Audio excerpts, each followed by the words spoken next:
November 11th, 2024, Kasaragod District Court, Kerala. Rain drizzles outside as an elderly couple stands in a quiet corner of the courthouse veranda. In the husband's hands is a small cardboard box. It's so small, barely the size of a shoebox. The wife's fingers tremble on the lid, and when she lifts it, both begin to sob quietly. Inside that box is something no parent ever imagines they'll have to carry: the skull of their child. 18 years ago, their daughter left home to work in a distant city. They never saw her again until this moment, in the form of a few bone fragments. As the mother Ayesha cradles a piece of the skull in her palm, she whispers a prayer through tears. Around them, a cluster of people, activists, lawyers, well-wishers, watch in somber silence. Some are crying too. They all know they are witnessing the final chapter of a horrific story.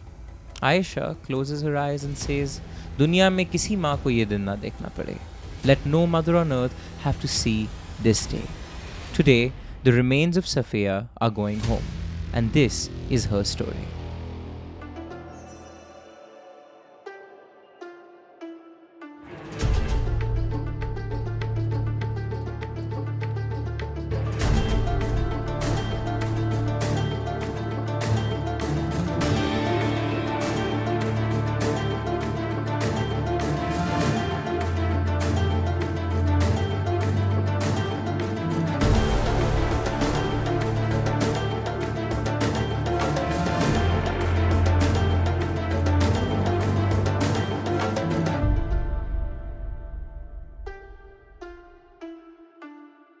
Hi everyone, welcome to the Desi Crime Podcast, a show where we dive deep into some of the craziest cases from around South Asia. I'm your host Aryan. And I'm Aishwarya. And the case that I have for you today travels from a remote village in Karnataka to the tropical beach state of Goa and then to the courts of Kerala. It's the story of a cold-blooded murder that shook India. Aryan, I have never heard of this case Finally! before. And what a chilling beginning. Yeah. I feel like that's the kind of thing that would have made headlines, but none that we know of. Yeah, And as I dove deeper into this case, it's the start, the end, the middle, all. It's a tale that not just captures gory crime, but also the class divide that we have and domestic helpers that we tend to abuse in our society, whose stories are never heard. This focuses on one of those stories and where these domestic helpers come from and what their lives may be. But this is one of the most gruesome examples of that. that sounds so unfortunate. You probably know this, that there are very few cases that Aryan covers that I don't know of. This one I'm so curious to hear about because it is that case. Another case that Aryan has covered but not on the podcast that I have not heard about is one of his stories in our book, Desi Crime book. Yeah, the Vishwanath versus Vishwanath case. Correct. It's this crazy cricket combined with murder sensational story never heard of before. Absolutely mind-blowing. It will never make it on the podcast. It's only exclusively available in the book. So go get your hands on Desi Crime the book. That's my nice way of saying that. Head to your nearest bookstore, head to Amazon, head to Audible if you want the audiobook version. All links are in the description down there. And if you have some extra money lying at home and you want to fund my travel trips and help me pay my Bombay rent, please become a patron or join the YouTube membership. Means the world to us and it keeps the engines here at Desi Studios running. But now, on with the case for today. Our story begins in the lush green highlands of Kodagu, also known as Coorg in South India. The year is 2006. In a small village called Ayangeri, 13-year-old Safiya helps her mother pick coffee berries in the plantation where her father works. Safiya is the eldest of 6 children, a dutiful daughter who has had to grow up fast. You see, the family is poor, extremely poor. Safiya has seen her parents skip meals so the kids can eat. She's had to drop out after class 6 to care for her younger brothers. And at night, under dim lamplight, she often hears her father, Maid, sigh in worry about money. Safiya, still a child, silently resolves to do something to help. One day, a well-dressed man visits their village. Everyone calls him Haji. Some say he's a distant relative, others just a local fixer. He has a proposition for Safiya's parents. Quote, "There's a wealthy family in Kerala looking for a girl to help around the house," he says. "They'll feed her, clothe her, even continue her schooling. They have 2 little girls. They want a companion for them. In return, they'll pay Safiya a small salary and she can send that home." Maid and Ayesha glance at their thin, barefoot daughter listening quietly in the corner. The promise of 3 meals a day and education for Safiya sounds like salvation. But can they part with their beloved child? Ayesha's eyes fill with tears. Safiya, sensing her parents' dilemma, steps forward. Ammi, Abba, she says softly. I will go. I'll study and send money for our family. She's smiling bravely, but inside she's scared.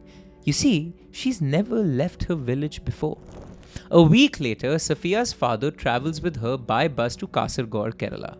It's a bumpy 8-hour ride westwards from the hills to the coastal plains. Safiya gazes wide-eyed as the landscape changes and Malayalam language signboards replace Kannada. At Kasaragod town, they meet K.C. Hamsa, the man who will be her employer. Hamsa is a contractor in his 40s with a genial smile and a firm handshake. His wife, Maimuna, is with him, cradling a toddler and holding a little girl by the hand. Moedu's heart lightens seeing the children.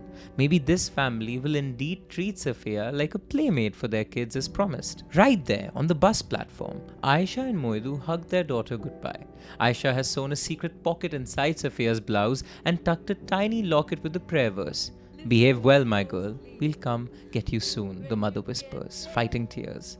Safiya nods, biting her lips to not cry. Hamsa assures them, don't worry, she'll be like our eldest daughter now. The next few months rush by. For Safiya, life in Hamsa's household is nothing like what was promised. Initially, she stays with them in their home in Mastikunda, Kasaragod. She's up at 5 a.m., cooking and cleaning. Instead of going to school as she was promised, she's washing dishes and rocking the baby to sleep. The two little Hamsa girls do play with her sometimes, but Safiya is treated as a servant, not a sister. Whenever she touches a book or tries to watch TV with the family, Maimuna snaps at her to get back to work. Safiya quietly endures. After all, she's sending a portion of her small wage back to her parents. Over brief phone calls home, she hides her misery. I'm fine, Ammi, she says dutifully. But her mother senses something off. The once chatterbox Safiya now only answers ha or na, yes or no. By mid-2006, Hamza's contracting work calls him to Goa, a state further north. He decides to shift his base there for a big project and he takes his whole family along, including Safiya. Neither Safiya's parents nor any authority is informed that a minor girl is being moved out of state.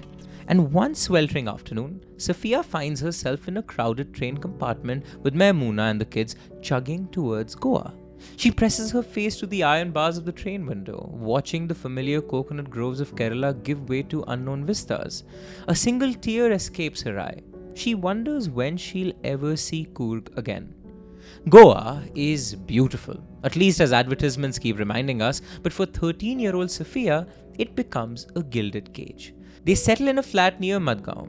Hamza plunges into work and is rarely ever home. Safiya's routine intensifies, cooking Goan fish curry, which she had never tasted before, scrubbing floors, babysitting constantly. She's not allowed out alone and certainly not to school. Sometimes when no one is around, Safiya tiptoes onto the flat's balcony. In the distance, she can see green hills and hear church bells. She closes her eyes and imagines she's back in her village, racing her brothers through coffee fields. Aryan, usually by this point in an episode, I have a remark to make. I think I'm just so bewildered by a life so different that brings you so face to face with every ounce of privilege that you're afforded every day, that I'm so into what you're saying. I'm just trying to capture what that, if, to whatever degree I can, just trying to imagine what that must feel like to be a 13-year-old girl who was shown these dreams and hopes and is stripped away from family, is stripped away from the only place she's ever known, and then is treated this way. This is also 2007. It's not easy to make a call. It's communication isn't easy either. Sneak away a phone and whatnot.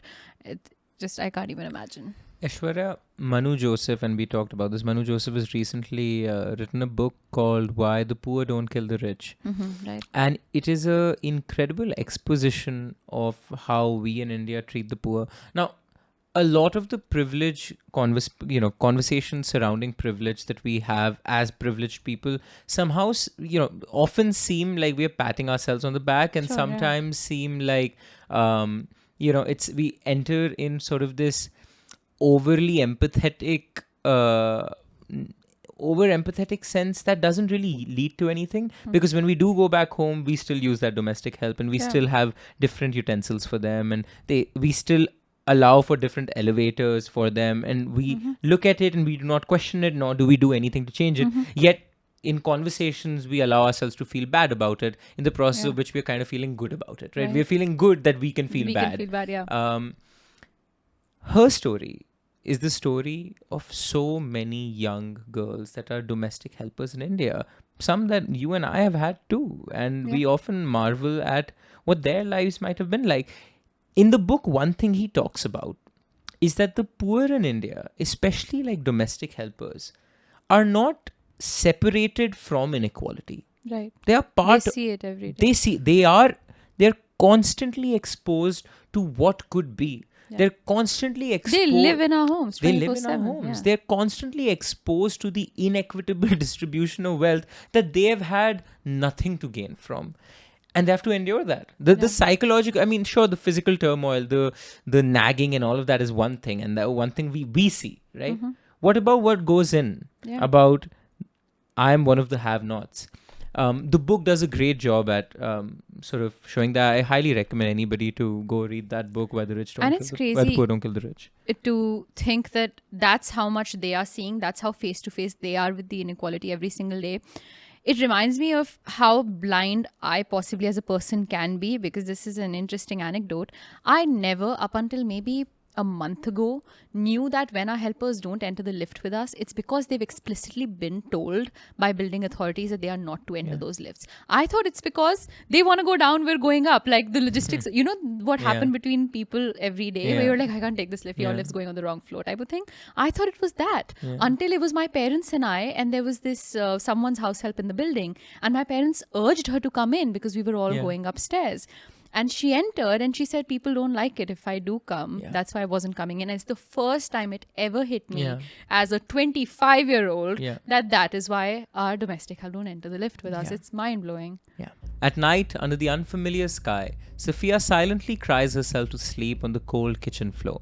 That's her mattress. She wants to go home. And more than once she musters the courage to beg Maimuna, please let me go back to Ammi just for a few days. I miss my family. But each time Maimuna scolds her, we didn't bring you here to vacation. Get back to cutting those vegetables.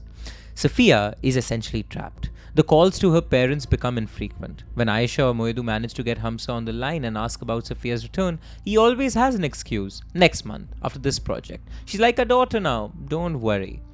The parents' heart aches with helplessness. They don't have the money to travel to Goa and see her themselves, and they regret sending her now. But what can they do except trust Hamza's words?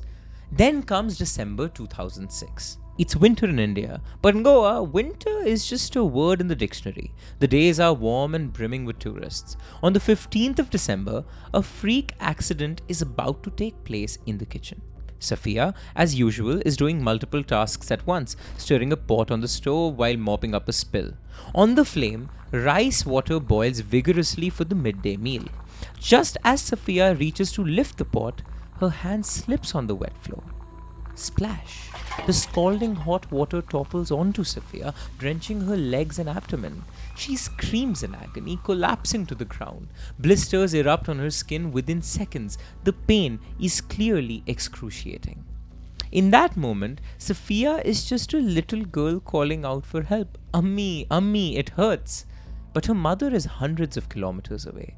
Hamza is the only adult around. You see, Maimuna and the children are out visiting somebody. Hamza rushes in to see the scene. Water all over the floor. The girl curled up crying, her skin reddening with severe burns.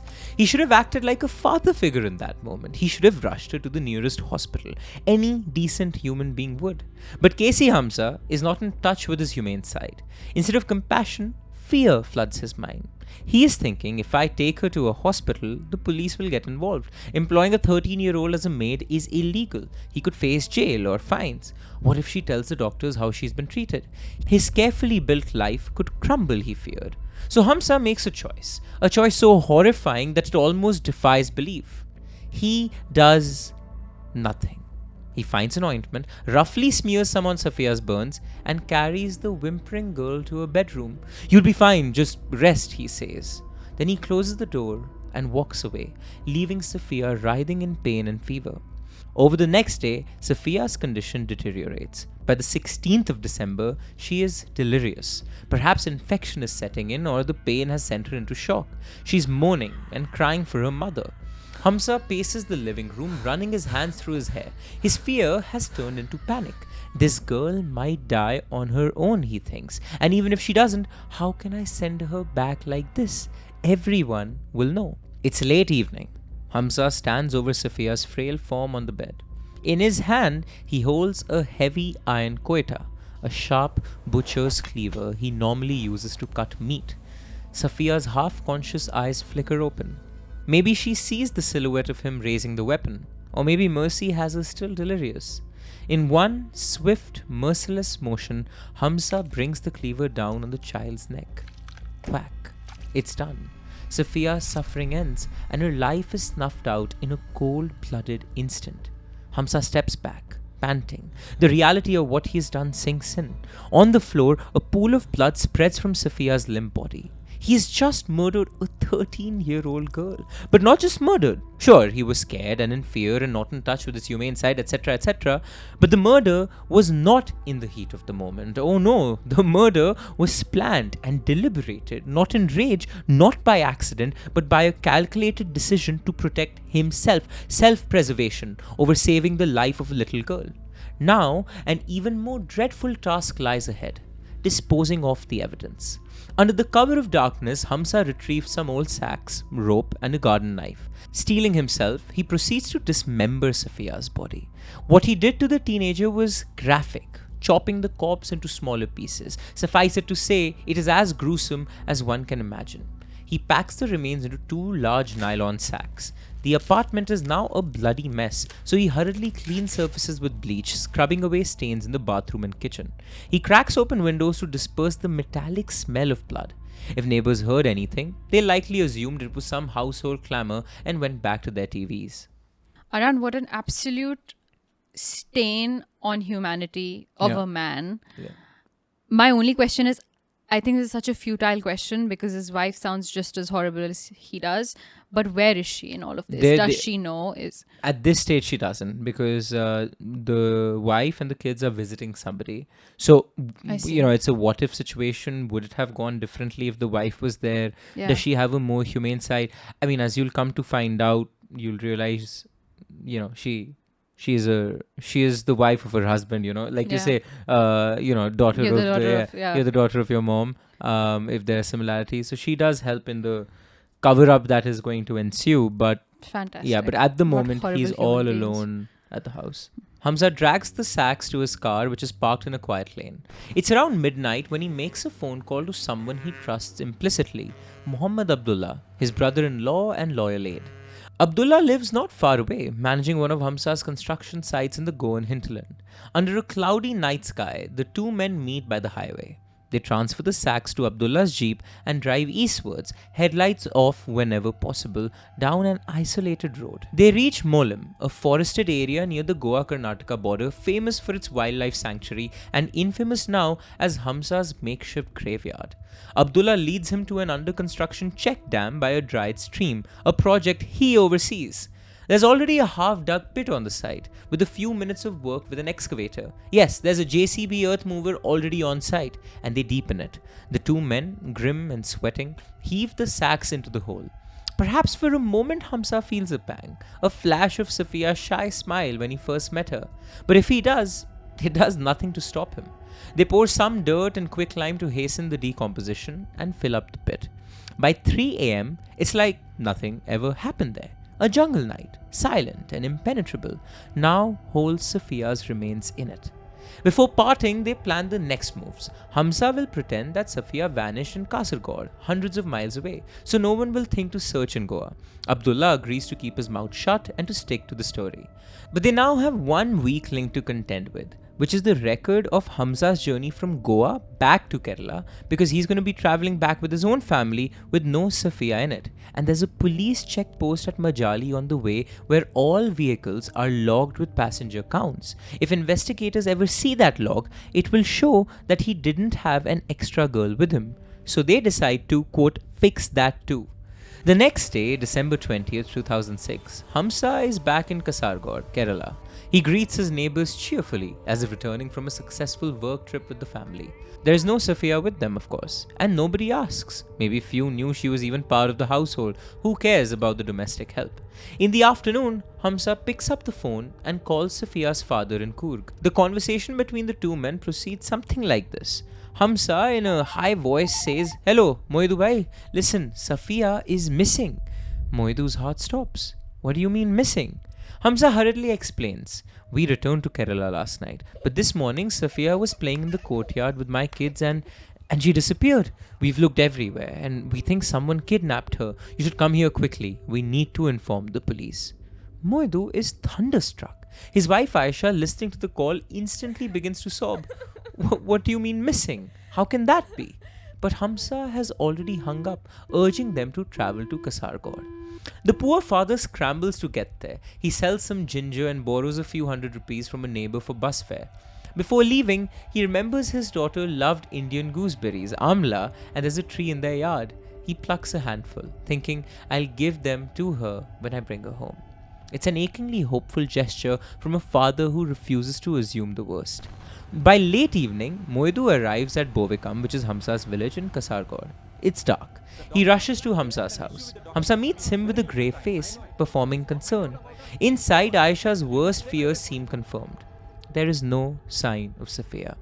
Hamza spins his narrative further. He points to the yard and says, "She was right there this morning. We turned our back for a minute and poof, she was gone. We searched the neighborhood and I fear someone may have abducted her." Moidu is trembling. Abducted? Safiya is child with no acquaintances here. Who would do that? 1,000 horrific scenarios flood his mind. Trafficking, abuse. Ironically, not realizing the truth is even worse and the villain is standing right before him. With quivering hands, he pulls out the little packet of gooseberries from his pocket. These are her favorite, he murmurs helplessly. Hamza glances at the fruit and quickly looks away in guilt. He has to keep pushing the script. "We should go to the police station now," he says. At Adur police station, the police register a missing person FIR for Safiya on December 21st, 2006. Hamza makes sure to accompany Moidu, playing the role of the concerned employer. In his statement, he likely emphasizes how Safiya was like family and that he has no clue what happened. The officer on duty, Assistant Sub-Inspector P.N. Gopalakrishnan, nods along. In the report, Safiya's description is noted. Female, 13, fair complexion, wearing a green salwar kameez, last seen at Hamza's residence in Bovikam. It's officially a police case now. But instead of interrogating Hamza or launching a search, the police do something unbelievable 2 days later. They turn the whole thing on its head and point fingers at Safiya's own parents. On December 22nd, Moidu and Ayesha are summoned to the station. Hamza is conveniently present there too. An officer glares at Moidu and barks, "We have reason to suspect you know where your daughter is. Are you trying to extort money by making this a kidnap drama?" The parents are stunned. "What? We would never," Ayesha stutters, but the policeman continues harshly. "You sent your underage daughter to work, which is illegal. Maybe you hid her somewhere and now want compensation. Confess." The accusation is outrageous and cruel. Moidu protests weakly. "Sir, we are telling the truth. We came because we were told she is missing." But instead of compassion, he gets slapped with threats. Another officer cuffs Moidu roughly and leads him to the lockup. Yes, they actually put the distraught father behind bars for a night, treating him like a suspect. Aran, fine. I know they've killed this girl. Now at this point, as they're watching this all probably play out, they know that's not true. They know that this family wasn't here. They know what has happened to the girl. Are they doing anything at all to save them from at least this torment? Or are they the ones saying, no, they did this? They've kidnapped their daughter. I've introduced you to this game called Imposter, right? For those of you who don't know, you'd love this game, play it. When you're the imposter in that game and somebody is lifting a finger to blame somebody else. Yeah, you join right along. You join right along. Yeah. It's self-preservation. Yeah. That's a video game. This is real life where a father is being wrongfully convicted of murder. Stakes are different, but I think that human self-preservation tendency, and if anything we have seen about Casey Hamza, this man is a selfish piece of for monetizing purposes here on Yeah. YouTube, but he's a piece of fuck it, he's a piece of shit. Yeah. And being that, he's just looking out for his self-interest. I don't think at any point he's going, oh, pity on the dad. This to me is absolutely reprehensible. To have the gall as a cop to lock up the parents for missing daughter without any reason for doubt requires a special kind of sick person. Outside the cell, little can be heard except the wails of Ayesha and her youngest son, who's only a toddler, as they plead with folded hands. Please, please release him. We haven't done anything. Our Safiya is missing. Hamza watches the drama quietly, like a man watching a play he scripted. He even feigns a sympathetic look and tells the police, maybe they're not lying. Maybe someone did take the girl. But in truth, everything that is unfolding is just as he hoped. The investigation is off track from day one. Safiya's case might just die a quiet death in some station file, he thinks. By the next day, under pressure from Ayesha's emotional pleas, and perhaps because even those officers don't actually believe the parents guilty, Moidu is released, but not before the police have torn apart the couple's dignity. What kind of parents are you, sending a young girl alone to another state? This is your fault. Moidu and Ayesha return to their village, not just broken-hearted, but now publicly humiliated as if they lost their daughter due to their own negligence. For a moment, put yourself in their place. They are poor, uneducated, and now they likely think they've lost Safiya forever, with no ally on their side.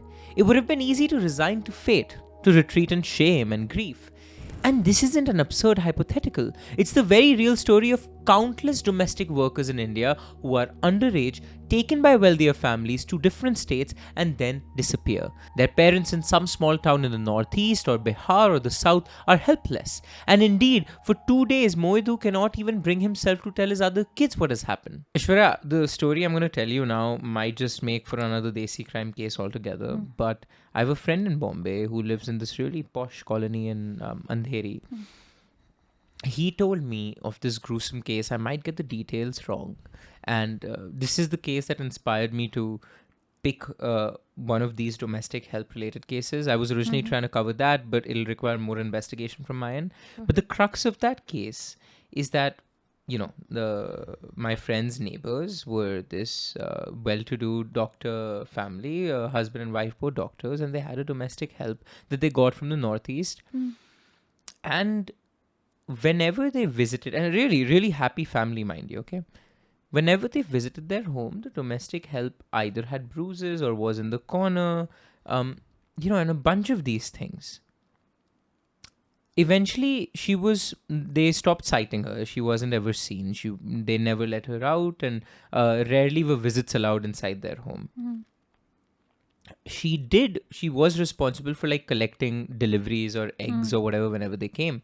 And so as the months roll by, one of the delivery people see this girl and feel like they recognize her from their village back in the northeast. And it's that small moment. Sure.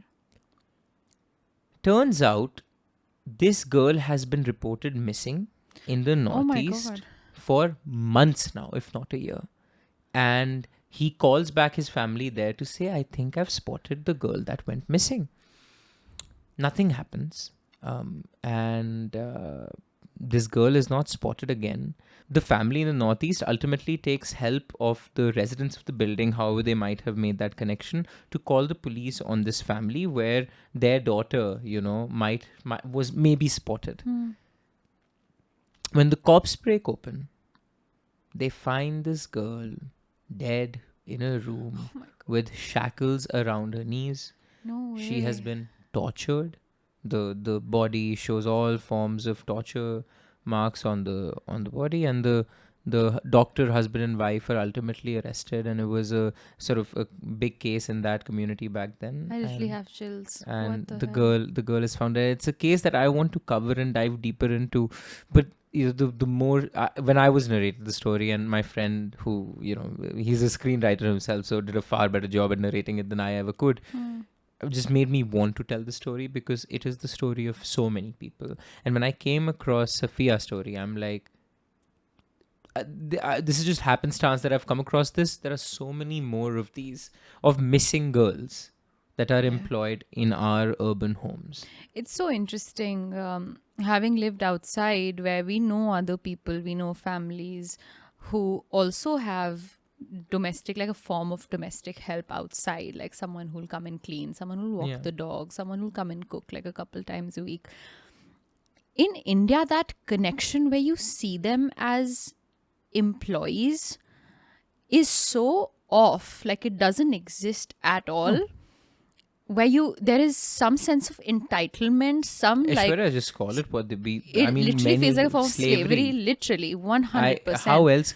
A lower form. They're treated in so many households, and I think we are all guilty of it. And so I don't want to project this on I'm better than thou, because I've grown up in a family where I've seen mistreatment, or what I call mistreatment, and perhaps in how I conduct myself.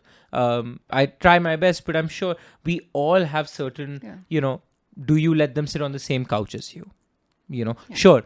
I grew up in a household where we had different utensils for them, and so I make it a point that I will have same utensils. That's my way of showing, wow, I'm a progressive. But deep down, would we be sitting on the same couches and having a conversation? And in your brain you go, yeah, obviously not. Like, your instinct is that. It's a tough thing to admit, because I'm sure in many of your households, worse things are happening that you've just had to make peace with, because it's difficult to fight back that structure that you've grown up with. Yeah.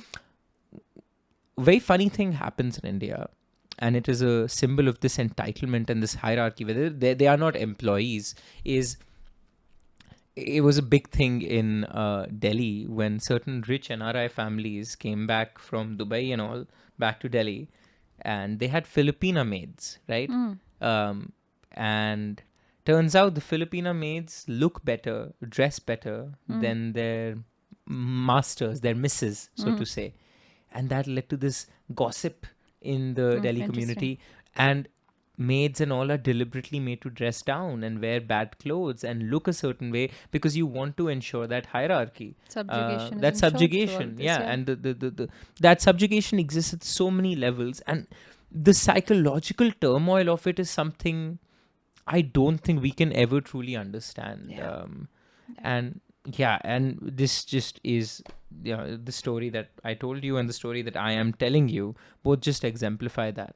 The scariest bit of that, I think, last point to add, is just that it will be even more tragic if the psychological impact is less than what we assume it is, just because we've conditioned a class of people to internalize this subjugation and Aishwarya, for generations now. It's the amount of my helps in home that come every day, having been beaten up by their own husbands, the way they've internalized the fact that is how it's meant to be. I'm sure the same has happened in this cycle of abuse as well. Yeah, and again, like, people get really uncomfortable talking about caste, but the internalizing aspect of it and the social conditioning, how much, it's easy to disregard, caste, urban India. No, it's a very rural village thing. No, it exists in your own house. Yeah. You're just unaware of it. That's a different thing, but it's that internalized state. And again, this is not a holier than thou conversation where I'm trying to say we are better, because trust me, we're all the same. We're all, a lot of us, I'm sure, that are listening to it are middle class, upper middle class kids. Some of you've really made it, generational wealth kids. But I think we're all equally guilty in how we go about in this sort of neo-slavery that India has. Of course, do the little things to help your domestic help, but realize that there are physical toils we are subjecting them to that we don't fully understand in the oblivion that we inhabit. Moidu sits on his cot in a kind of daze, replaying every moment of leaving Safiya with Hamsa, kicking himself for it. Ayesha, however, cannot sit still. On the third day, she tells her husband, we must do something. If the police won't find our daughter, we will. There's a fire in her eyes that wasn't there before. The fire of a mother's resolve. Back in Kasaragod town, a small group of social workers and activists gets wind of the case. One of them is VKP Muhammad, who hears about a Kodagu couple roaming around the police station crying for their daughter. He approaches Moidu and Ayesha on one of their desperate visits and hears the whole story. His blood boils, not only at Safiya's disappearance but at the police mistreatment. VKP knows exactly what to do. He introduces the parents to some local rights activists, Subair, Ambalathara, Vijay Lakshmi and others. These folks have rallied for causes before, and they all form a plan together. Soon, posters appear on walls in Kasaragod. Where is Safiya? Justice for Safiya, 13-year-old missing from employer's home. The Safiya Action Committee is born. They begin an indefinite satyagraha or a sit-in protest right in the heart of town near the new bus stand. It's early 2007 now, and for the first time, Safiya's name starts making it to the local newspapers. Ayesha becomes the face of the protest. This simple village mother who'd never stepped outside Kodagu now sits under the open sky day after day, holding a placard with her daughter's photo. The placard reads Ente Molevide in Malayalam, where is my child? She refuses to eat properly, surviving on a cup of tea and maybe a banana or two a day. Concerned citizens stop by, moved by her dedication. Some join her for a day, then others for the next. An 85-year-old retired teacher comes and signs a petition. College students from Kannur arrive on weekends to show solidarity. Even the cynical local shopkeepers start offering cups of water and shade to the protesters. This is how a groundswell opposition builds. From a handful of activists, the Safiya Action Committee swells into a mass movement. For 120 days straight, and I have goosebumps as I say it, the protest continues. 120 days. That's 4 months under the scorching sun and lashing pre-monsoon rains. Ayesha is often drenched or faint with hunger, but she does not move. She's living on hope and fury. Hope that somewhere, somehow, Safiya might still be alive and can be saved. Fury that the people who were meant to help hurt them instead. The Opamaram, or signature tree by the bus stand, becomes a living memorial. Every supporter who comes signs a paper and pastes it to the tree trunk.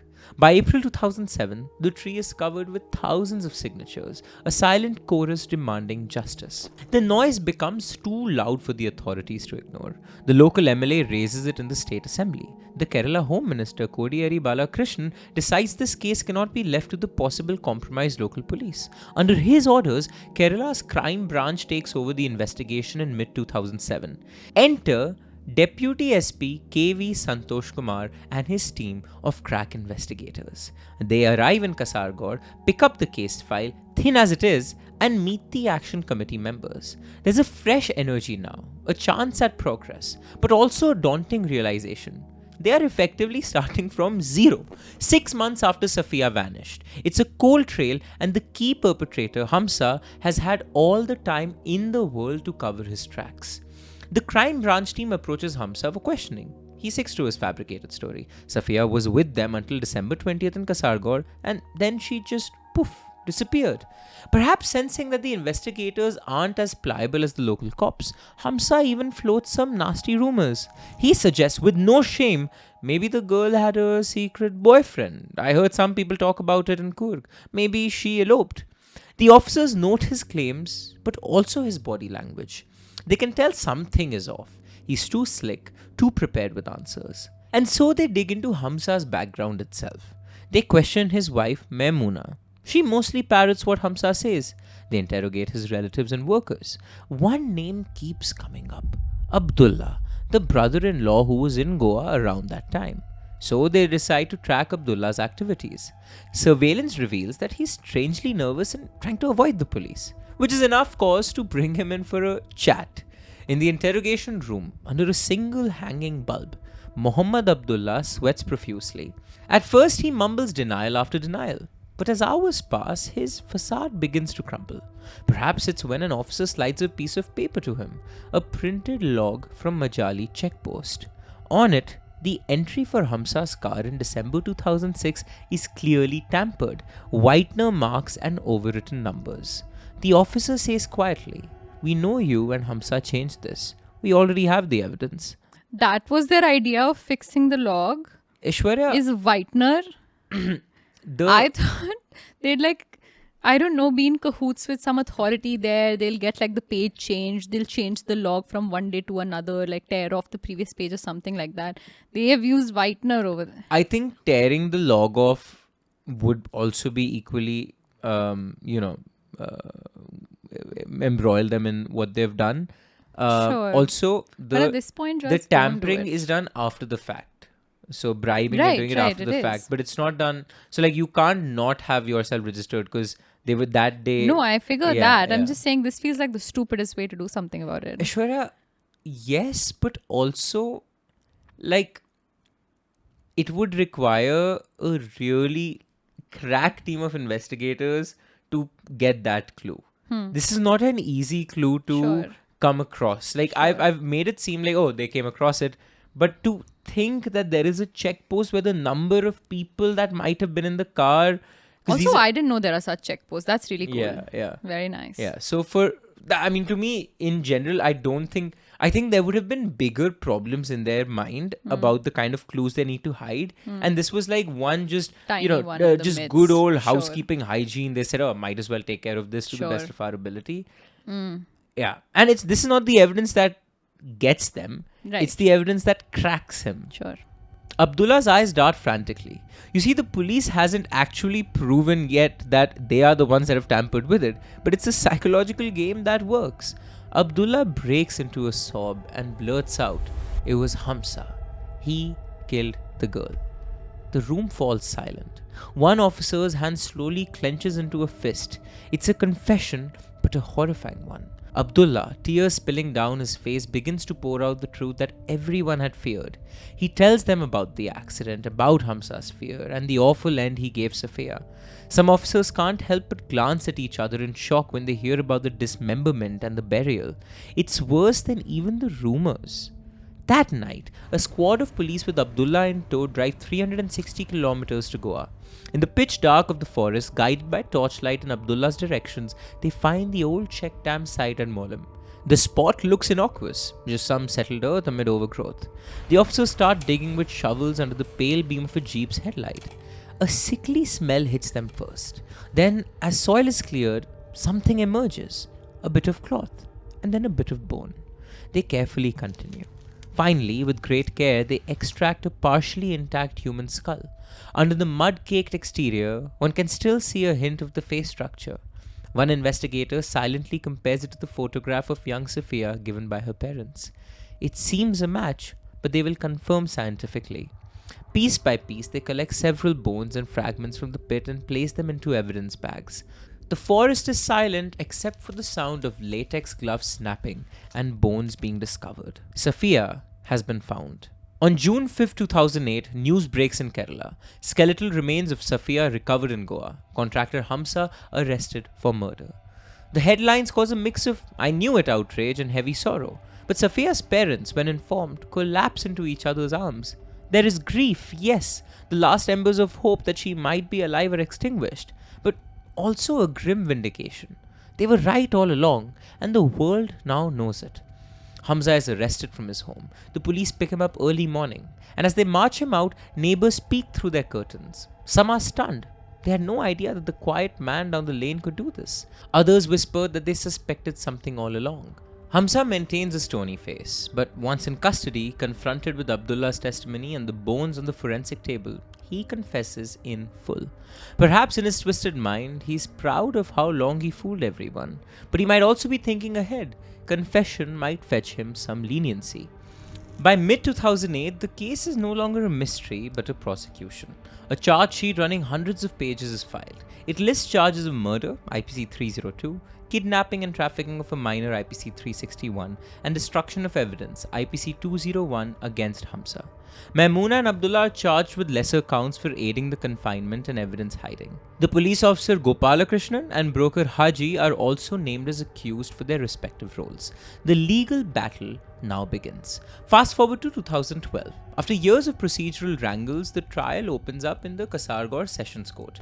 The courtroom is packed for this case, not only with press and local observers, but also with Safiya's local supporters from the Action Committee. They have come in buses from Kasaragod town, some wearing black ribbons that say "Justice for Safiya."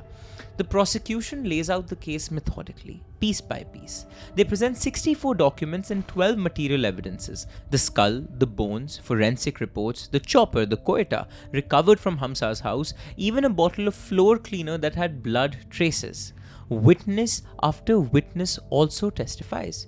Moidu recounts how Hamza took Safiya and how he lied and intimidated them. Ayesha stands in the witness box holding up a faded photograph of Safiya as a little girl. At this sight, even the judge's eyes reportedly teared up. Forensic experts explain DNA results matching the remains to Safiya's parents and how a hair from Hamza's Maruti car matched Safiya's DNA too. Dr. Shirley, the forensic surgeon, describes how they superimposed Safiya's photo onto the skull and it aligned perfectly. It perfectly aligned to the child's face, which was now just born, but still spoke of the truth. Activist Kuni Krishnan and others testify on the public campaign and how the crime branch had to be brought in. Even ASI Gopal Krishnan takes the stand, the same ASI who was responsible for delaying the investigation, and though he denies any wrongdoing, the altered logbook is waved before him for the court record. Hamza, on the other hand, sits in the accused box, mostly impassive. Sometimes he whispers with his defense lawyer. One can only wonder what defense could he possibly have. The evidence is overwhelming, and he did confess.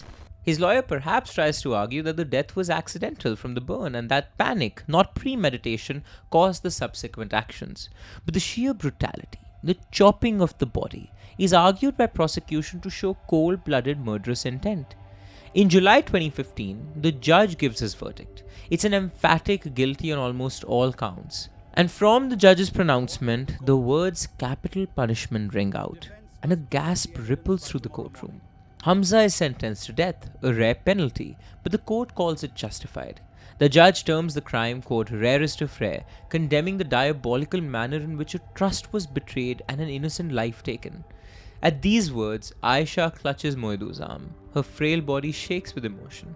Outside the court, someone beats a drum in spontaneous reaction, a custom in Kerala when justice is celebrated.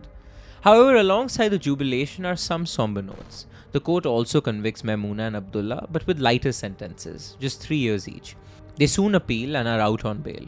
Haji and Gopalakrishnan, due to, quote, lack of evidence, are acquitted of their role. Some activists express disappointment at that. We know they were involved, but at least the main culprit got the gallows, they say to the cameras. In the police van taking him away, Hamza reportedly looks more angry than scared. The fight isn't over because in India, a death sentence triggers automatic appeals. Sure enough, Hamza appeals to the High Court and then the Supreme Court. For Safiya's family, it's another waiting game. They've waited so long that a few more years feel like nothing, and yet it's heavy. They want closure, but the appeals keep the wound open. In 2019, a mixed outcome arrives. The Kerala High Court upholds Hamza's guilt but commutes his death penalty to life imprisonment. The reason? Well, Hamza had no prior criminal record. Maybe the judges felt life in prison is punishment enough for the man.